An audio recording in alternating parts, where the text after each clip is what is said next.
Special meeting Tuesday, March 12th, 4 o'clock meeting. I need a motion to accept the agenda. So moved. Moved by Dr. Tisdale, Second. second by Mr. Glavin. Any questions on the agenda?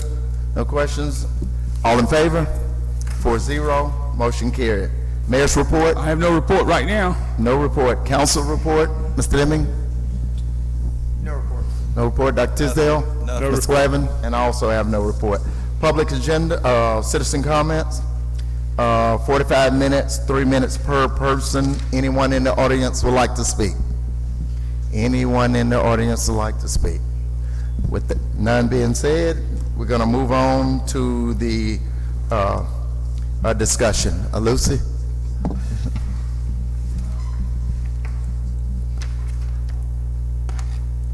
To discuss the ordinance to amend the Biloxi Land Development Ordinance, specifically the addition of Section 2335C6F, which addresses a new overlay district. Okay, with that being said, who do we have out there to speak on that? Mayor?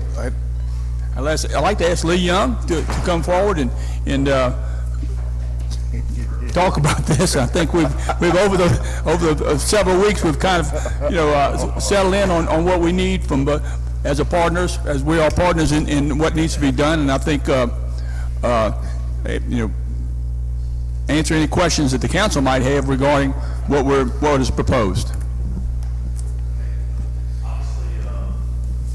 Could you turn on your microphone and pull it right up to you? Press the little button till it turns green and you can speak. Okay. We had not seen, again, my name is Lee Young. I'm part of the development that's going. Pull it on up to you. Pull it right on up to you. There you go. All right. All right. There All right. So those people, we can't hear. My name is Lee Young, and I'm one of the principals in the development that's ongoing with Howard Avenue. I've obviously been before you fellas before and ladies before.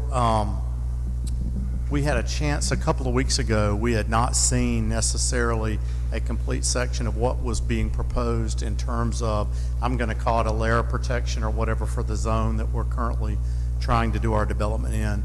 We've since had a chance to speak to several people on the council. We've also had a chance to speak with the mayor's office and the mayor's team on some of the items that are being proposed, and whether or not we thought it was good for the development and whether or not it would impede the development or future developers from coming into the area if they were, I don't know, I want to say handcuffed or restricted in some way by way of music, signage, etc. And it's an exhaustive list of things. So it took us a while to go through that and work through it. And we honestly it was not that problematic to us. We're certainly encouraged by the work that everyone is doing, and everybody means well and has good intentions. There are some things that we, by way of wording, that we thought might be problematic. I think Mr. Abide and his staff have gone through and tried to work through and tweak or eliminate some of those provisions.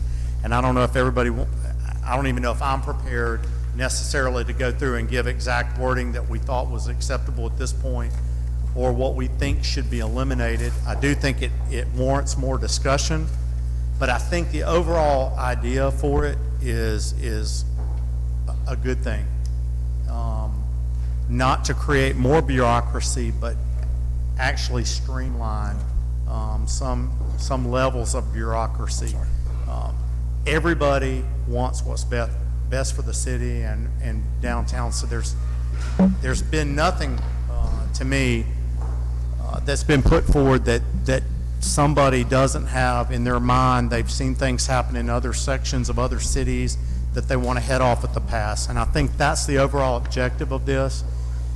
I'm happy to at least speak on behalf of my team as to certain things that you guys may have questions about that may have caught your attention that you thought may be problematic for a potential developer, and I'll be happy to provide my input.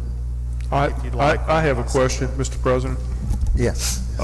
So one of the things that stuck out when we were reviewing this at our last meeting was the amplified music provision or restriction. So I haven't had a chance to read whatever the tweaking or whatever the modifications are, and it sounds, so I want you to comment on that, and I need a little feedback from you if you don't mind. And then secondly, your comment saying that it may need a little bit more scrubbing or going through, I think you're right. So I don't know if we could vote on that. Is it on the agenda later on this today? It's not. So at least it'll give us ample time to read through some of the administration tweaks and changes. But can you comment on the amplified music and what you know and what it means to you?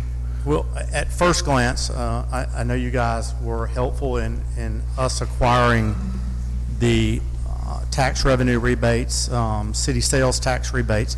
The next arm of that was us to apply to the state of Mississippi for under this MDA grant approval up there on their portion of the sales tax.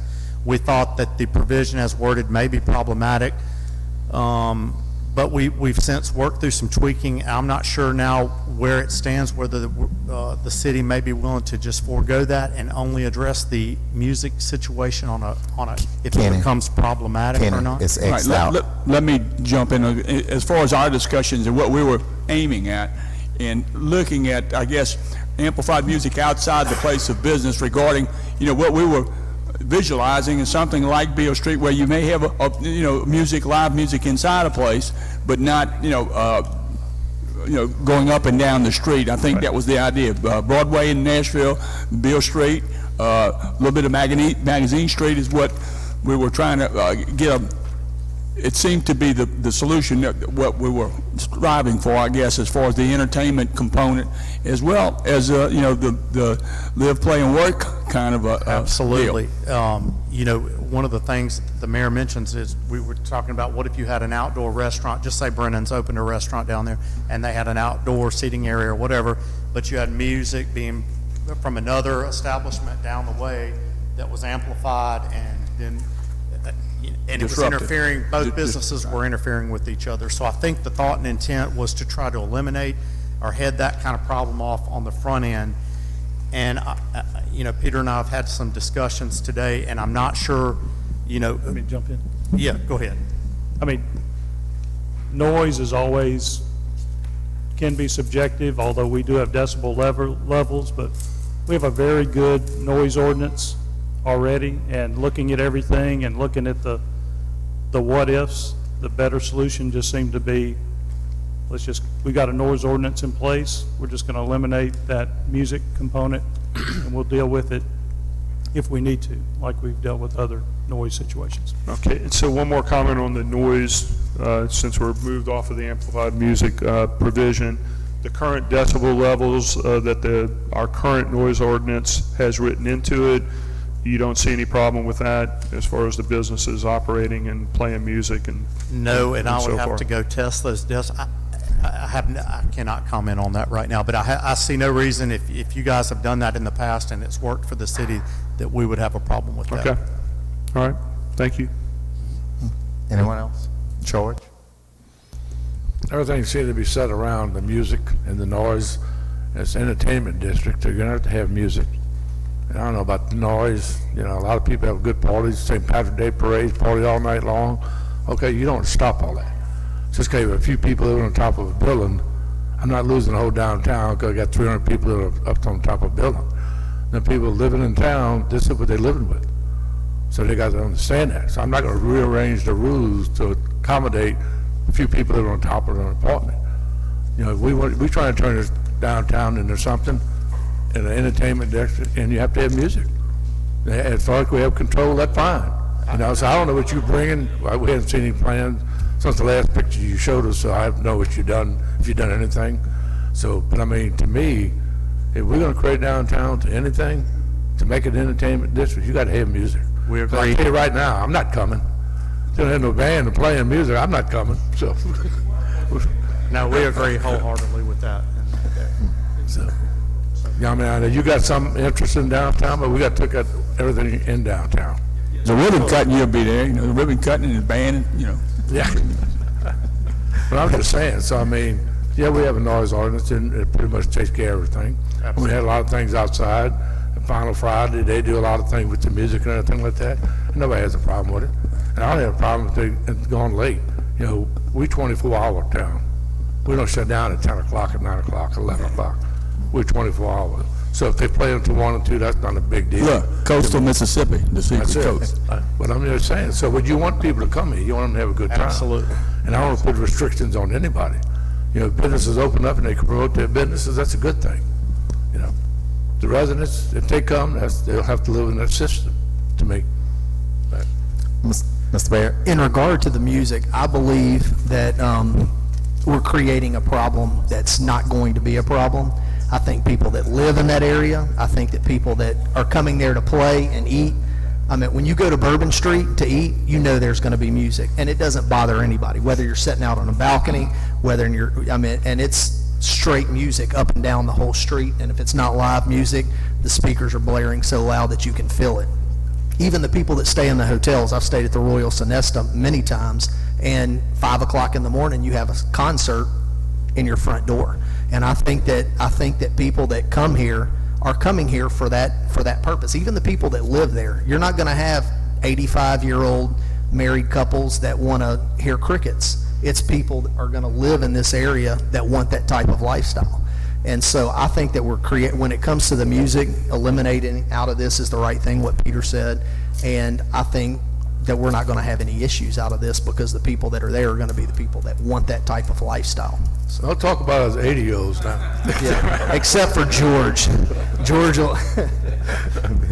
Dr. Tisdale? Yes, a couple of things. Thanks, Lee, for getting out there into the Lion's Den, whatever. Item number 2 is applicability and design review process. It says the Howard Avenue CRO District Standards, Guidelines, and Procedure shall control. So it supersedes design standards, whatever. And then it continues, at the end of that paragraph, it says instead of the AHRC, and this was an issue that Mr. Wiley had concerns about and mentioned last time. So how much time does this save if we're looking to streamline the process and we say you no longer have to go through the AHRC if you were in this corridor redevelopment overlay? I have to get used to saying that. How much time does it save not going through the AHRC? Do we know?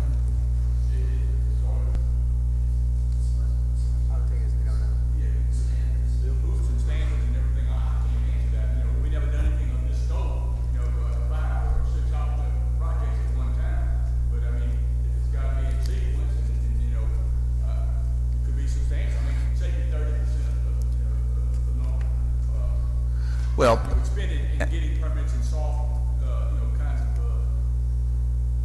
I mean, I understand that we want to expedite the process, but I'm thinking the AHRC is there for a reason. And in reading through this in a couple of places, it's things the AHRC would typically be responsible for.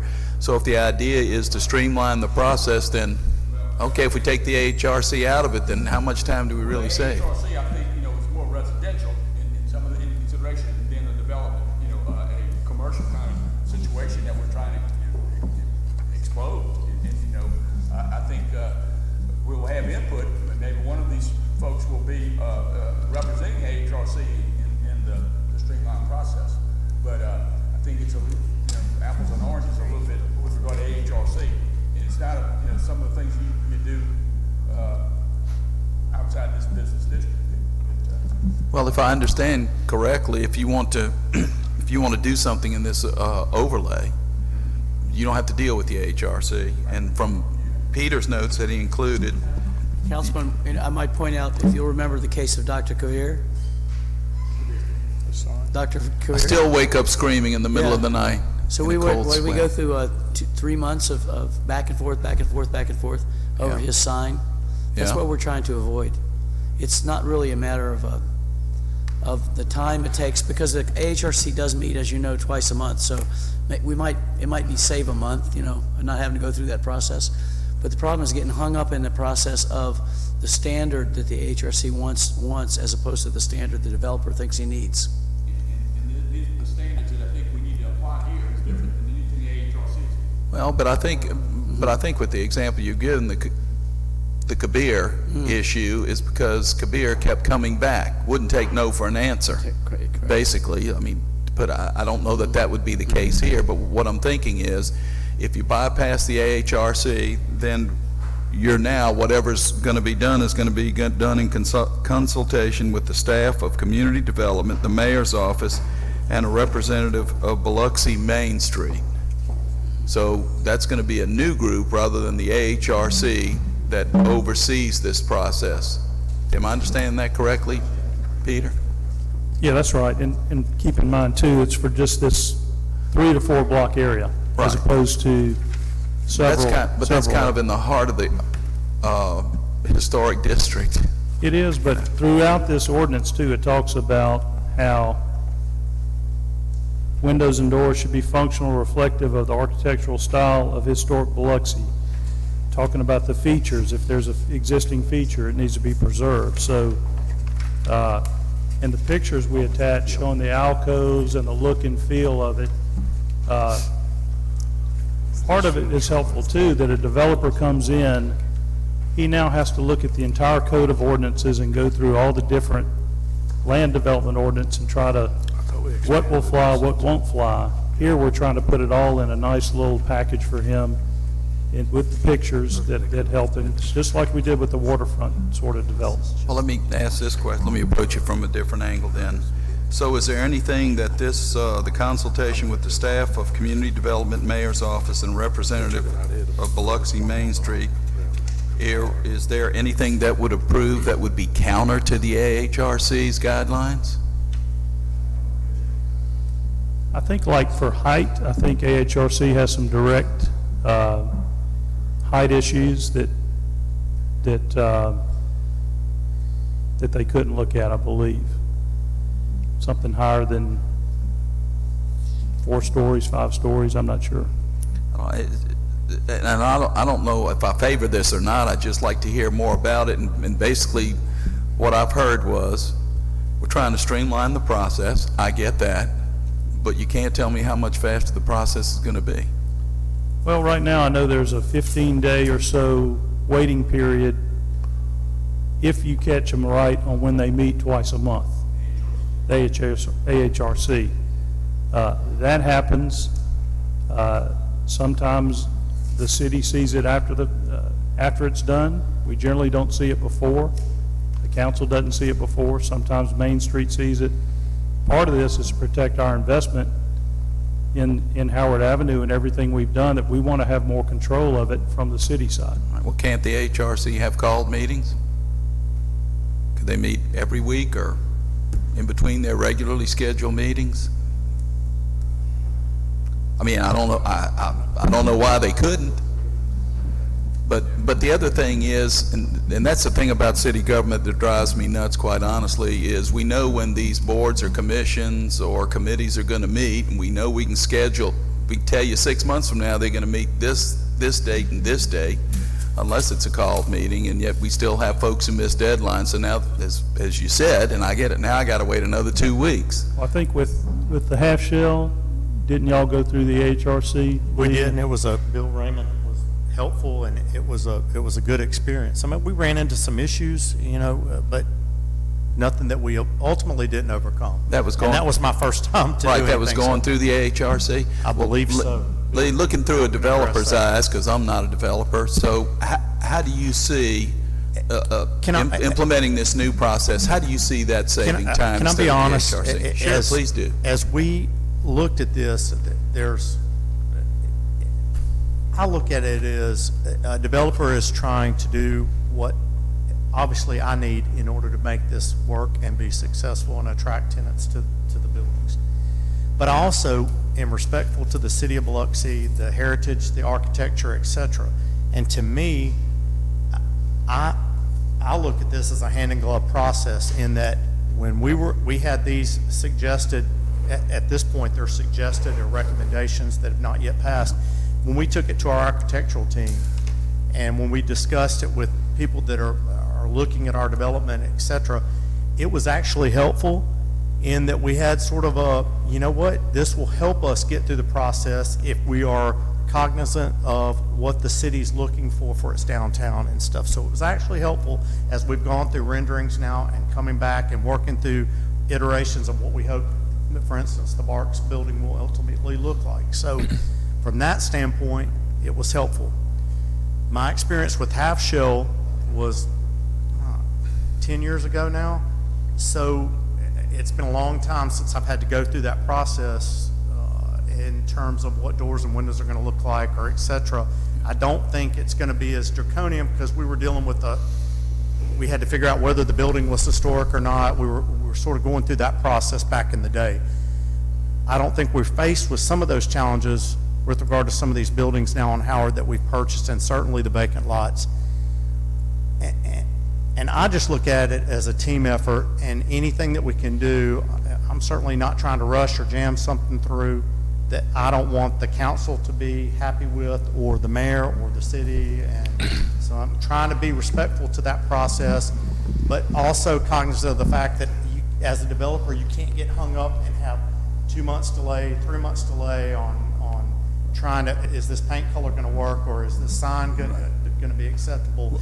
And I think that's where we're coming from. And I think that some of the applications for some of the additional funding that's going to make all this happen, we got a 2021 deadline on some things. I mean, we don't want to trip at any point in time. Time is of the essence, and the scope of what he's trying to do with 5 and 6 projects totally is, I think it's a partnership in that we realize, it just can't be in sequence, and it's got to be concurrent, and we got to handle a lot of things at one time. And it can't be like building a road where, 15 years down the road, you're still away from the groundbreaking. So, I mean, 2021 is coming. And I think, to make this work, this 50 million plus worth of projects, we will do with this reorganization, or this looking at the whole project, because, again, AHRC has not faced the scope and the things that we've, at least engaged his folks to do with us. So, and I guess we're looking for you guys' wisdom on how this process can maybe be tweaked or streamlined. That's what terrifies me. You're looking at us for wisdom. You guys have dealt with this on a day-to-day basis much more than I have. So, Well, let me ask one more question, and then personally, I'd like to hear from Mr. Wiley. I know he expressed some concerns. He may have some questions. The only other question that I have deals with commercial vehicles, and I notice that's been revised a little. No commercial vehicles other than service vehicles. I'm thinking armored cars. You have a couple of banks. Would they be exceptions? And I'm on these vehicles that would be on the. We spoke about services, during mid-morning and some of the things that I guess we face in the French Quarter with some of these vehicles, not 18-wheelers, but they made for convenience be in front of the establishment. But then, with regard to real heavy-duty stuff through the north entrance of that we're looking at. So before they were prohibited, now there's some exceptions, basically. Right. Okay, that's a gray area to some degree, but, okay, but anyway, I would make that suggestion that maybe Mr. Wiley has some questions and wants to point out some things. You want to see what everyone else have to say? Sure, first? sure. Then we can go to Mr. Wiley. Anyone else have any questions? I'd say the picture we have, not for you, it's for Pete Abad on the downtown area. Now, we just passed a resolution where we stretched that to Gill. Is that supposed to be included in this or not? Now, that was the grant program for Main Street. This is a separate overlay district. And what's in here? Is this all the facade grants and that? No, this is mainly for the standards that are in here. It doesn't deal with any facade grants or anything like that. All right. That's one question. The other question is HRC has guidelines and rules and regulations to kind of abide by. Main Street is a bunch of guys just put together on the board. What are they going to do for historical stuff? I mean, that board's just been formed, so they hadn't dealt with any of this. This is not to do with you, ladies. I'm talking to them. We're going to have the thrust of what we want to see and lead in this group as, pay attention in developing this plan. We had a vision together, and I think people from the HRC, people from the planning commission, people, just citizens have said, hey, this is what I think we need to see. It started with the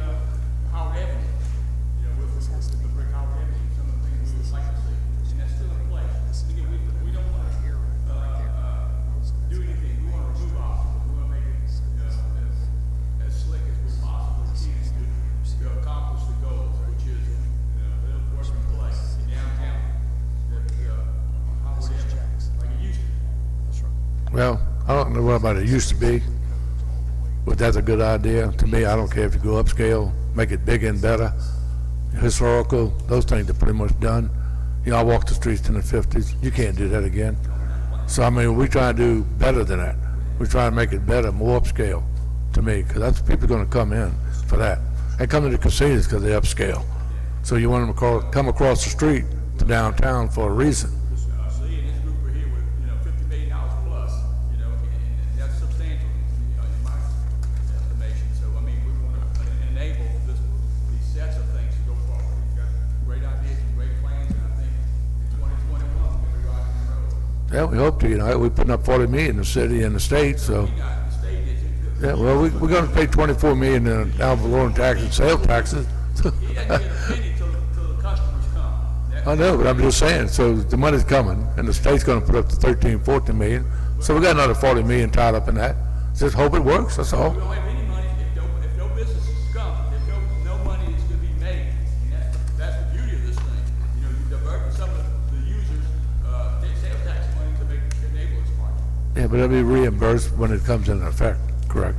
But he doesn't get a penny. I mean, I understand that, I'm just, that's not an argument, I'm just telling you, Go ahead, we got 100 million there ain't no way you and I are gonna argue. All right, George, is there anyone else have anything to say before we go to there you go. You had something else? No, not for him. Okay. I have All right, some- thank you, Mr. Young. Appreciate everything. Thank you. Thank y'all. Okay. I let's- don't have anything for Lee. I just have general things that. I just wanted to comment that these changes significantly deal with some of the issues we had. I thought that some of the language in what was being proposed was way too stringent, and I still hold some concerns that, as Paul's talking about, is if I understand the value in streamlining a process, especially, and I think that overall the language that I'm looking at now addresses any concerns really that Main Street had. It involves us in the process, which we appreciate. So I think overall that the new language that was introduced has addressed the concerns we have. And, I would assume, I think that, first of all, the point that the guidelines will still adhere to the review process of the city's design review guidelines. I mean, that still involves the HRC, which is what is really needed for an overview of that process. So I think that overall, this addresses the issue.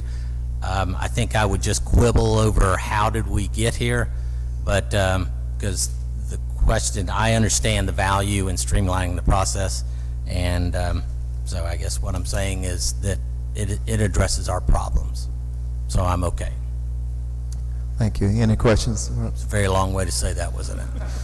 Well, I just want to make one comment, on the record. We're here to help. We're here to remove any barriers, and that's what this workshop was designed for. We're here to make this successful, and if there's anything that gets in its way, we're going to be back here making sure that we can expedite it as fast as we can. We're here to support this project. And I think that's been said a lot, and that's true. I think everybody in principle is in agreement with what we want to create in this area. And with the language changes that were made, I think it eliminates the concerns that we had, that it was basically pigeonholed. We were being corralled where decisions could be made that are not in our best interest. Well, And I let's think make this some addresses- noise. Let's make some noise. All right, let's do it. All right. Anyone else? I know, Robert, you had something. No, my comments are basically the same as they were last time. Removing the noise issue out of here is probably the least significant of the language issues that I have in here. One, if we're removing barriers, which I think we've already done a lot of that throughout the history of our terms, and even Mr. Gillich has done that. This, though, still puts another layer of discretionary control and allows the city to dictate to developers. And for example, I can go through here and outline numerous places, but it says there will be no maximum or minimum height shall be imposed. Heights will be decided by the city. Then you go to the windows, and it basically requires that you put sills that allow people to sit in your windows. And I don't know that if I bring in my brands to Biloxi, that I'm going to allow the city to dictate the change in my brand, my product. There's a lot of things in here that I think are discretionary on the part of this group that we're creating through one member from the HRC, a member from the Main Street, which is just another hurdle that they have to go over and comply with. If we are really trying to make this place grow and grow fast with what the markets really provide us, let's do something really unique and just let developers decide how they want their buildings to look. I mean, I think that's the best way to do it. Telling them that they have to have an arched roof over the entrance, or having an alcove or a turret, or even if these buildings had a tile floor, but they're not really historic buildings, then why are we requiring that flooring to stay? Those are some of the concerns that I have. I think we're actually creating a lot of hurdles and a lot more red tape for developers that typically won't be from this area that want to come down here and develop. And I think if we open the palette and say paint your picture, we'll get a lot more artwork done. That's all I have. Thank you.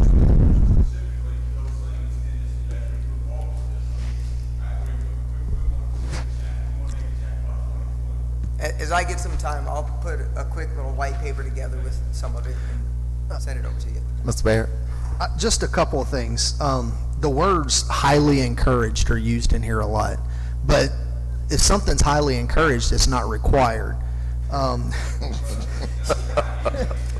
it has to be approved, and it says it's And then- examples of and then- acceptable. And then So- another thing, like the garage doors.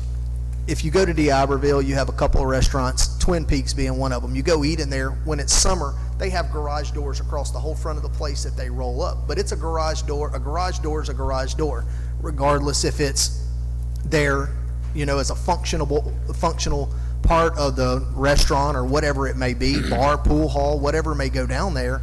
At certain times, they might want to open that up. And so if we say that there are no garage doors or no overhead doors, unless they're for a security gate or something of that nature, then we still are putting people in a box. I understand that we don't want to use them.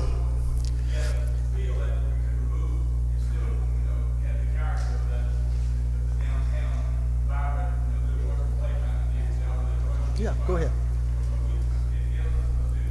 Peter, I know that you are responsible for a lot of the definitions in this thing, and just curiosity, functional window, does that mean it has to open or it can be seen through? What is a functional window?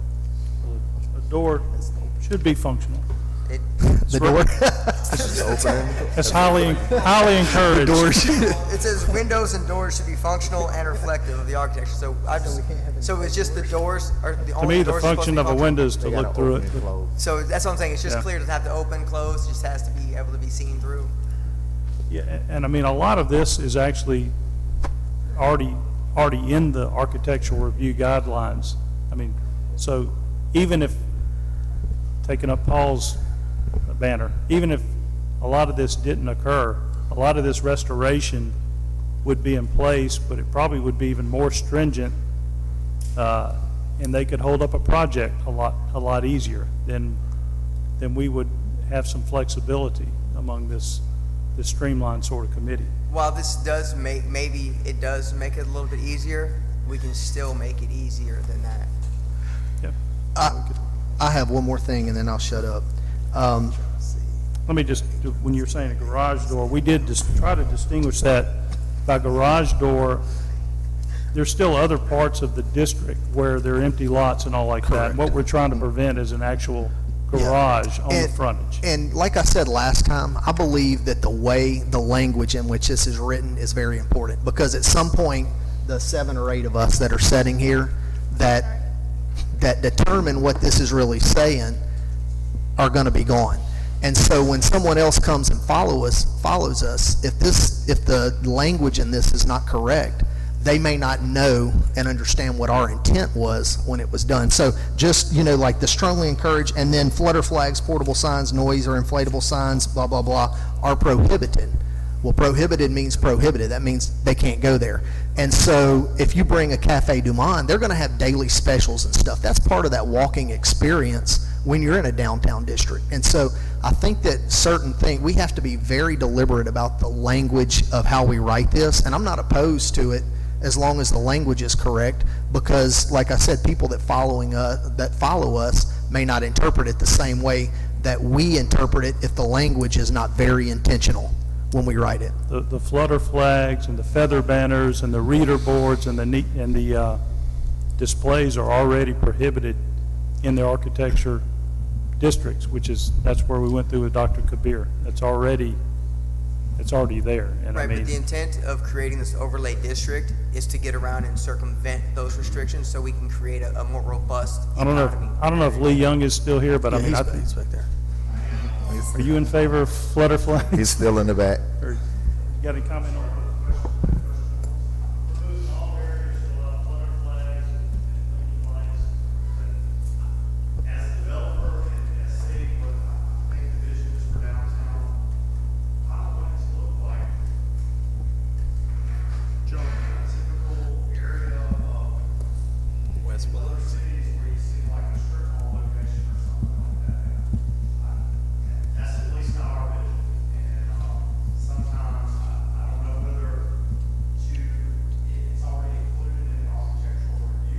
Yeah, that's what he said.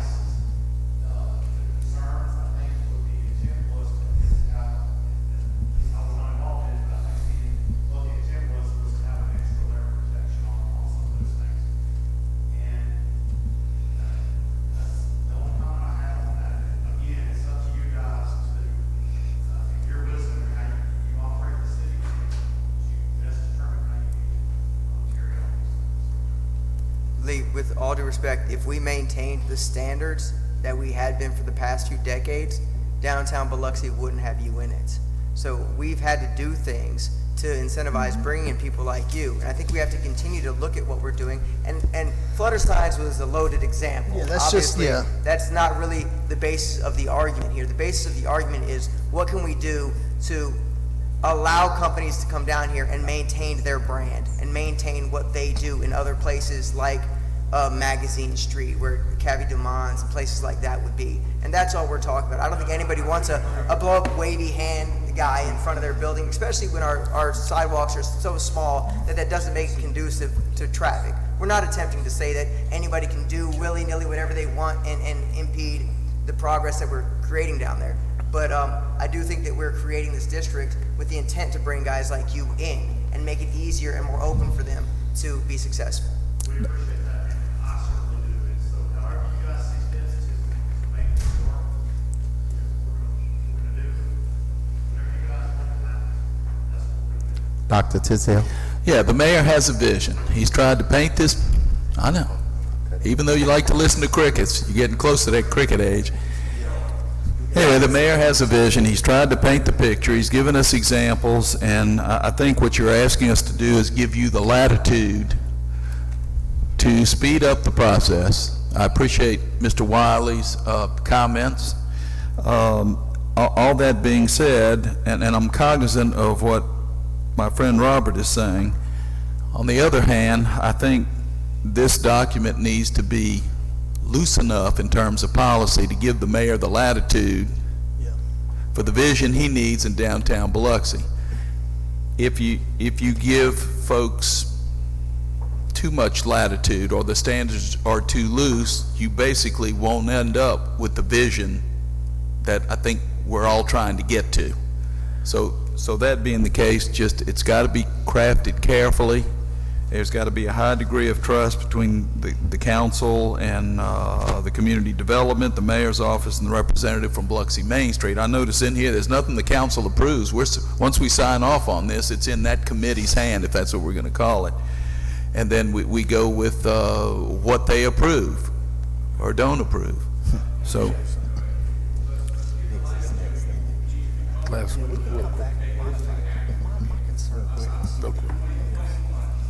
Make it Right. loose.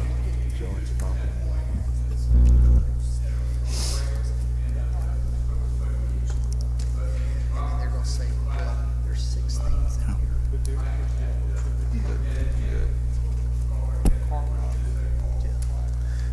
George? Yeah, I got one quick statement. You know, we want everybody to come to downtown to talk to us. If you write some of this stuff in, they want to come down to talk to us. That's simple. You have to make it easy enough where they want to come in there and do business with us. Otherwise, they ain't going to talk to you. So then we'd have wasted another 30 years of doing nothing. So you have to have it written where it's viable for somebody to come in, sit down, and talk to the city. It's that simple. Ms. Newman? Yes. So I heard someone say something about reader boards or whatever you call them, the little sandwich board signs are not allowed in the historical district. Not to throw anyone under the bus or anything like that, but did I or did I not just see on the news about, I don't know, a month or two ago, the liquor therapy that just opened in the Machado Patano building. The only reason they got noticed by the news was because they in fact put out a sandwich board sign. And it was actually tastefully done, which it can be tastefully done. In fact, what, babe? Oh. Well, I saw with the article, it had the picture of the sandwich board sign, so I figured that's how they even knew they were open. But again, me being a small business too, if I feel like a sandwich board sign is gonna draw business in, then, I mean, it's just a sandwich board sign. You know, like I said, it was tastefully done. It was nice, nicely written, cute little sandwich board sign, just like the feather signs as well, you know, as long as they keep them up. I think, you know, we can have some guidelines to that, but to say they're not allowed, I mean, if I'm hurting and it seems like, you know, they're having a hard time getting the word out that they're open, it kind of looks maybe like they're closed. If the sandwich board sign makes them feel like, okay, this is getting the word out, then, I mean, who are we to say, you know, sorry, no, we don't care if you're getting business or not.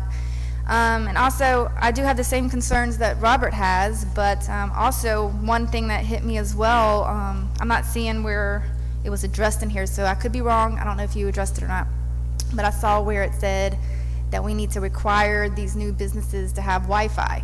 And I'm just like, well, what if my business has absolutely nothing to do with providing Wi-Fi? I would be like, that's just an added expense for me to have to pay every month, and that also could lead to issues with the homelessness.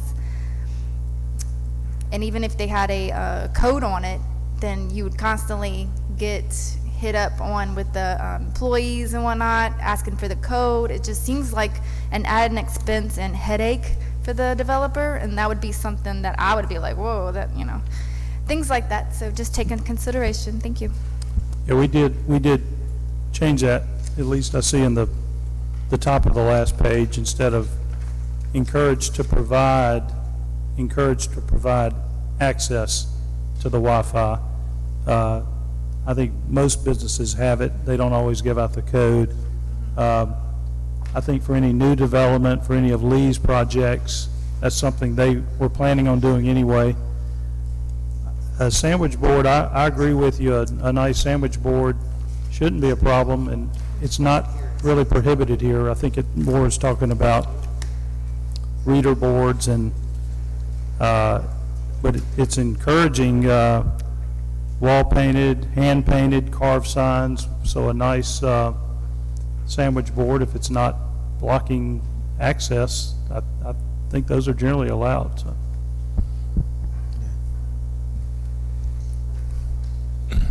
Anyone else? Question on what you just talked about there, Pete. How about people from Michigan reading this thing? Are they going to read all that into what you just said? Probably not. Somebody that's not from around here. Somebody looking to come down here from, say, Michigan, Minnesota, whatever. How are they going to read these rules and see if what you said is actually going to be done? They could look at signage and see that sandwich board is not in here. I mean, flutter flags, It's in there. portable signs, It's in is that there. Sandwich board is in there. It's noisy inflatable signs, flat screen digital signs, reader boards, Isn't a sandwich board It's a portable sign. a portable sign. Well, wouldn't this be part of the application process that this committee is going to review?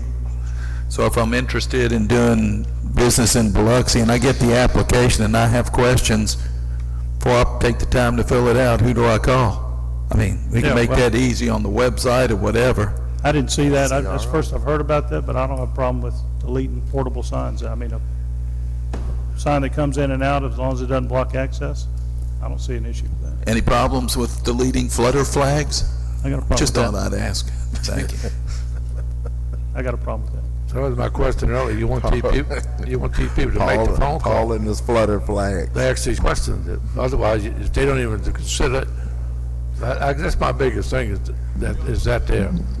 I want flutter flag. As for the portable signs, they're already allowed by ordinance on the portable sandwich board signs are allowed in the city of Biloxi as long as they're taken in and brought out every year. They don't require they're not a permittable sign. You don't have to have a permit. You just don't block public access to the sidewalk. Then they're completely allowable, but you have to take them in and out every day.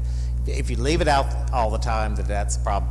The trailer signs with the flashing arrows, those are already prohibited by ordinance, just because that's not the look we're looking for in Biloxi, and so they were already covered under our ordinance. But the sandwich board sign saying what's on your menu that day, or just a portable sign like the liquor therapy had, those are allowed, and they don't even require a permit, as long as you put it out and take it back every day. So let's delete, we're going to delete portable signs off of this. Thank you, Ms. Newton. Very good. Any other questions? Comments? Concerns? From the Historical Review Committee that would like to say anything?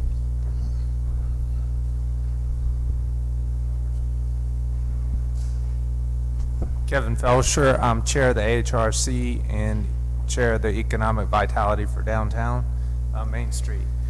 My concern is not really what's in here, it's the process.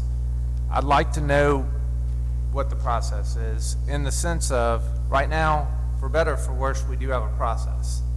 And we've had a lot of things built under this process. There's a lot of new development going on. If we replace that process with this, what are we replacing it with? And that's what I'd like to know. Is there going to be, what is the defined process? Who is the committee? What is the timeline? How much time are we saving? Not against this. It's a shift from the legislative to the executive. Fine. But what does it entail? I haven't heard that. I'd just like to hear what that is. That was my question. What's the The whole process is to address a very specific 4-block area that has never been attempted at this scale and, again, at this speed. And I think the process with input from the different, the administration and community development, AHRC, even planning, is what's different about this. Nobody's attempted something of this scope within this time frame, and that's what the intention of this in the community bank and some of that other area that we're trying to roll out. 30 parcels. Robert? Yeah. All right, with regard to what Mr. Felsher suggested, do we have a procedure that's put together? Are you guys putting together this procedure that he's talking about missing? I think We don't Dr. have it. Tisdale talked about it as well. The same sets of procedures are just, Well, we're gonna have, you're gonna have to submit an application to this right. Yeah. party, so do we know where this is gonna take place? Do we know, who's appointing the people from the main street? Who's appointing, who's gonna make up the board? What the time frame is? How long do you guys have to review the applications, make a determination, propose something to the board for a variation to the council? So Well, we have those policies and procedures in place? We haven't yet. But we will rapidly within a couple of weeks, whenever this thing is done. I just generally know the steps we need to go through as if it were AHRC or as if it were planning, those kinds of things. But I think, we will have those processes definable for not only Lee's project, but several other folks who are talking about things down there. Okay. So we're looking at, if and when we pass this, we're talking a couple weeks after that? Yep, maybe faster. So the guidelines will be what you're writing right now, so they have nothing to do with the historical committee? Well, we're probably using some of those, the ordinances and some of the AHRC restrictions. I can't read that. Yeah, at the top of the second page,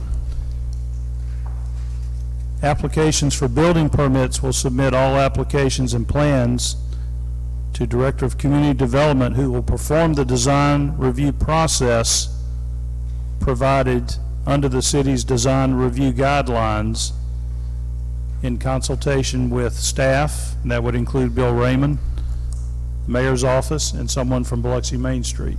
So we're basically taking the process of what AHRC is to do these design review guidelines, and we're, in my view, we're compressing them and kind of doing them on an expedited basis. Depending on the project, I think we'd be saving 30 days or so off of a project. And when you're meeting with developers, Lee alluded to it a little bit, no slight on any of the committees that do great work, but they want to know what the process is, and they want to be able to get through the process and get an answer on what to do as quickly as possible, rather than going through a board to check with another board, to check with Jerry Creel, to check and keep checking. So that's what we're trying to accomplish for this, again, 3 to 4 block area, about 30 parcels. Well, that's what city council pretty much been telling you. We want the same process to make sure it's done, not to turn people down, to help them out, to see what we can do to help them come to the city of Biloxi and downtown. So that's all the questions basically been fed back to you is, okay, what is the process? How can we shorten it up and still do the best job for the city of Biloxi and downtown? Dr. Tisdale? Always trying to help, always trying to help. Come up with a one-page, might be 11 by 17, might be 8 by 11, little flow chart showing what you got to do, whatever timelines are there, and links to whatever documents are online. Just so you want it, boom, here it is. We could email it to you. You could follow the links. Everything's at your fingertips. Thank you. All right. Anyone else? All hearts are satisfied?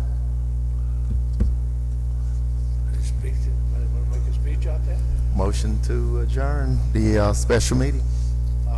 Second. Moved by Mr. Lawrence, second by Dr. Tisdale. Any questions? All in favor? See you guys at 6.